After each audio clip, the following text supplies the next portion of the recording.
physical composite mo kuha na ito sa laboratory para kuha naman din niya paano itong sa kahabal-habal driver kay sakay niya nagstorya na sila gani matod na hindi ay pala pila ang diya pangayo pag-safety pagkadukoy sa tagong proper.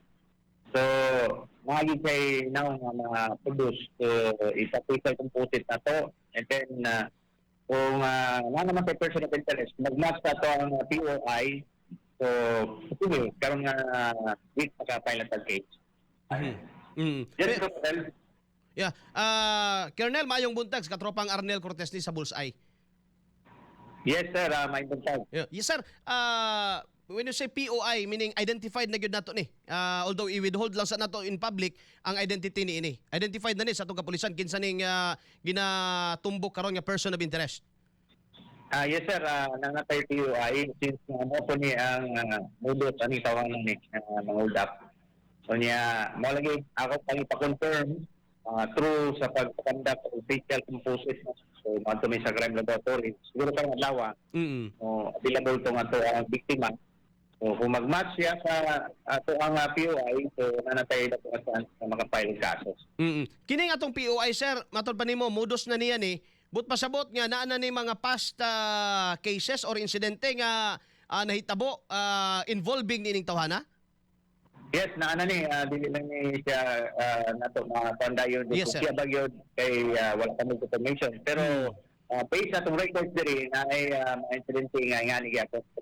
Okay. Sir, ari ko sa ato ang mga in fairness no sa mga nagtinarong nga mga habal-habal driver nato. Kay sa akong nahibaw-an if my memory serves me right no, naga-interview ta ani kalabot nining atong mga habal-habal driver pod kani adto nga kini sila gi-design pod no diha sa mga interior barangay kay taga diha ra sila ilado sila din and then for security purposes magamit pod sila. Sir, unsa ka rilakang nato nga imbis nga nahog magud ni nga kumbaga magduda na hinoon ang mga sumasakay unsa kay atong plano karon aron nga ma-identify properly identified og dali nato nga matumbok kung kinsa ni mga tao nga nagapamasahero in every barangay or sa labi na sa mga interior area hepe.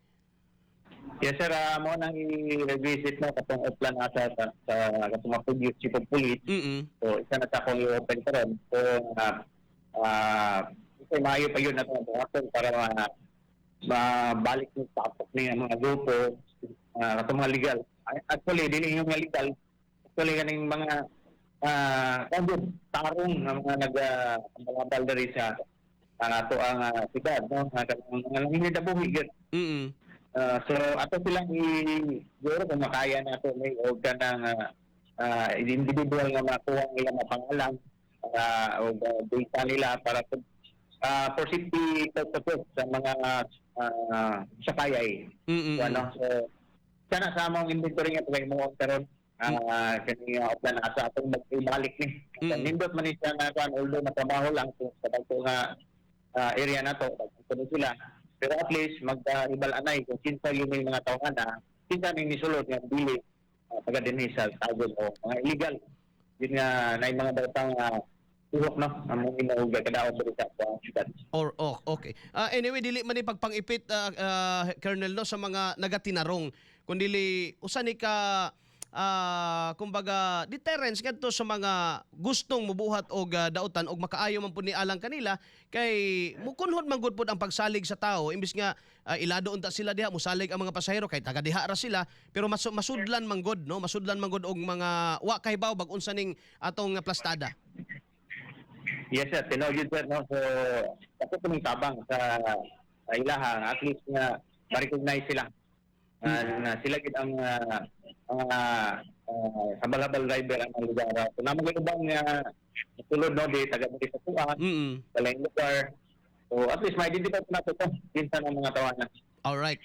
So in the next step ani Colonel, doon na ba yung mga mahitabo nga meeting or panagtapok o labi nat ipatawag ang katong mga kinamo ko din sila yung mga leader po sa ilang mga terminal or di magini matawag nga toda no kay gikompromiso naman lang ni sila pero doon na ba yung mahitabo nga igitanaw ninyo nga panagtapok aron nga meeting ni sila? Yes, muna ang isa sa ako ang pagbuhaton karon ako yung advice na ako mga PCR personnel na tawagan ko mga na naman sila na may katong Yes, leader yes. nila ng Oo. mga number nila. So kung posible mag-schedule tao dialogue sa every area no kay di man mabuo na to sa daghan. So every barangay siguro so nga makaya. Alright.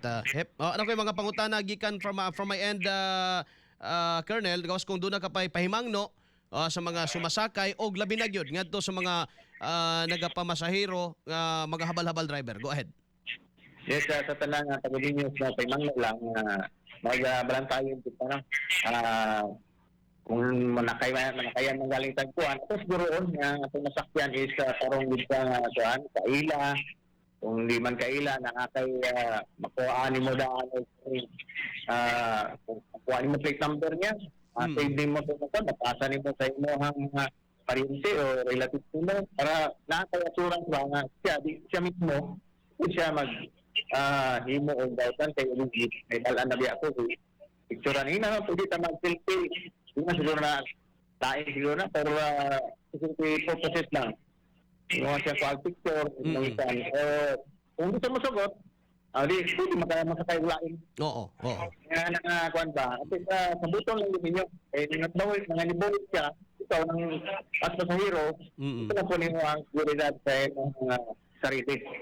Alright. So with that note, salamat kayo, Police Lieutenant Colonel Frederick Delis, sir, sa paghatag ka na mong panahon, no? Kauban po si Katropang Lar, no, diha sa imong area karon. Salamat, sir, ug maayong buntag, sir. Salamat, sir. Amel. Yes, sir. Okay, Katropang Lar? Yes, moto katropang araw na i-post yung mga informasyon na kabahin sa investigasyon sa Tagum City Police Station. Sa incident Lar. sa pulis sa babaeng buntis na pasahero. Yung suspect mga katropa ang yahang Lar. sakyan mismo na kapalawag driver. Lar. Tama Sa tong Tagum City Police Station, alam sa Pilipino, para sa Pilipinas, katropang Lar sa inyo, Extra News. XFM Live Report. Daghang salamat Katropang Lar. Kauban sa dato mga igala si Police Lieutenant Colonel Frederick Delis. Thank you, sir. No? Ang atong hepe o COP na to mga igala sa Tagum City Police Station. No, dinhi mga igala sa itong syudad. No, kalabot nining update. Nana sila mga igala ay person of interest. Nini mga igalang pagpanulis sa usa ka buntis mga igala diha sa may Kuambugan. Kini mga igala mo lagi na atong giingon nga mas maayo nga i-identify, properly identify para katong dili magpa-identify alams na. Unya kamo nga mga sumasakay ni ana labi na kung 10 oras sa gabi. Picture ninyo daan ang plaka numero. Picture ninyo daan. Kung di mo sugot, ayaw sakay. No? Kay lisod man, diha pa tabag, di naman ta ka picture ang panahon nga tuliso na ka. No, di na ka kakuha mga essential information panahon mga igala nga naa ka na diha sa sitwasyon no nga naapagyoy maghawid nabanay daladalang mga mahait hinagiban diha mga kaigsuonan. No? Alas 8:33 Galikano Team shout out sa akong mga silingan diri ka sa barangay Sawata, Purok Palkata, sir. Katropang Arnel, minaw sila karon nimo via FB Bluetooth. Basta-basta, sir. Thank you. Akong gipakusgan na ang akong sound box naglagubo o nagbuto-buto ka karon diri. Salamat kayo, sir. O gamayng bunta sa mga silingan ni Sir Galikado Team diya sa may Purok Palkata, sa may barangay Sawata, San Isidro, Davao del Norte, mga katropa. Good morning ninyo. Amping sa kanunay. O God bless sa inyo hanggang magalakaw mga igala. Dudes Mini B5